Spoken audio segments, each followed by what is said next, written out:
विजयदशमी के अवसर पर देश भर में लोग अस्त्र शस्त्रों की पूजा करते हैं, लेकिन ग्वालियर में ऐतिहासिक शस्त्रों का पूजन होता है। ये अस्त्र शस्त्र वीरांगना लक्ष्मीबाई समाधि रानी लक्ष्मीबाई और उनके साथ अंग्रेजों से युद्ध लड़ने वाले साधु संतों के हैं। दरअसल 1857 में क्रांति के दौरान रानी लक्ष्मीबाई की ग्वालियर में शहादत हुई थी। ग्वालियर के फूलबाग इलाके में रानी लक्ष्मीबाई का शहादत स्थल भी बना हुआ है। इसके पास ही साधु संतों की गंगादास जी की बड़ी शाला है। कहा जाता है कि रानी लक्ष्मीबाई अपनी शहादत से पहले गंगादास जी की बड़ी शाला पहुंच गई थी, जहां उन्होंने अपने गुरु गंगादास जी से मदद मांगी। उसका साधु संतों ने अंग्रेजों के खिलाफ मोर्चा खोल दिया था। करीब 745 से ज़्यादा साधुओं ने अंग्रेजों के साथ लड़ाई लड़ते हुए रानी लक्ष्मीबाई के लिए शहादत दी थी। संतों ने रानी लक्ष्मीबाई के शरीर को अंग्रेजों के हाथ नहीं लगने दिया और उनका विधि विधान से यहाँ अंतिम संस्कार साधु संतों ने किया। 1858 क्रांति के दौरान रानी लक्ष्मीबाई और साधु संतों ने जिन अस्त्र शस्त्रों से अंग्रेजों का मुकाबला किया था, वे अस्त्र शस्त्र आज भी गंगादास जी की बड़ी शाला में मौजूद हैं। इनमें रानी लक्ष्मीबाई की एक छोटी तोप भी है, जो अंग्रेजों पर गरजती थी। इसके साथ यहाँ पर रानी लक्ष्मीबाई के उस समय के वस्त्र भी मौजूद हैं। हर साल दशहरे के मौके पर यहाँ रानी लक्ष्मीबाई के अस्त्र शस्त्रों और वस्त्र की पूजा की जाती है। इस दौरान बड़ी तादाद में लोग यहाँ जुटते हैं। क्या महत्व है, कब के शस्त्र है, क्या बोल सियावर राम कृष्ण देव की जय। पहले तो सबको विजयदशमी की सिद्ध पीठ श्री गंगादास जी की बड़ी शाला की तरफ से आशीर्वाद और बधाई।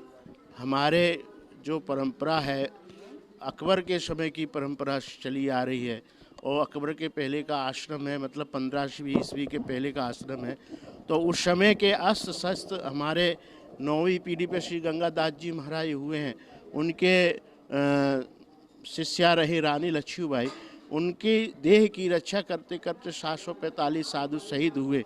उनके अस्त्र और शस्त्रों का पूजन किया और वो तोप का पूजन हुआ, जो तोप रानी लक्ष्मीबाई की देह की रक्षा कर रहे थे संत। तो अंग्रेज़ों की यह झुंड का झुंड एक खिड़की तोड़ के अंदर आ गया था, तो उस खिड़की में ये तोप लगाई गई और उसमें अंग्रेज़ों को रोकने के लिए काम में आई। उस बीच में महाराज जी गंगादास जी ने लक्ष्मीबाई जी का अग्नि संस्कार कर दिया।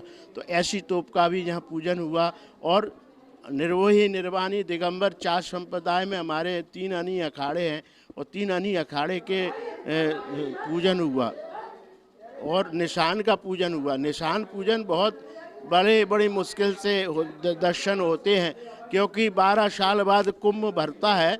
12 साल कुंभ में ही एक बार दर्शन होते हैं और हर जगह कुंभ के दर्शन होते हैं। उसी समय के हमारे निशान बड़ा दुर्लभ दर्शन होना है, क्योंकि हर जगह दर्शन नहीं होते हैं। इनका दर्शन हुआ, पूजन हुआ और नागा लोगों ने यहाँ पूजन किया, संतों ने पूजन किया। जो उसी समय के किन किन लोगों कब के हैं और किन किन लोगों ने इनका उपयोग किया? ये 1857 के सन शहीद हुए, उन्होंने ही जो शहीद हुए 745, उन संतों ने इनको अंग्रेज़ों से रानी की देह की रक्षा करते करते इन शस्त्रों से ही उनकी रक्षा की। हजारों संख्या में अंग्रेज भी मारे, ऐसा नहीं कि साधु ही 745 शहीद हुए। अंग्रेज़ों को भी इन्हीं शस्त्रों से उनको रोका और आमने सामने युद्ध भी हुआ। ये शस्त्र उन्हीं के समय के 80 समय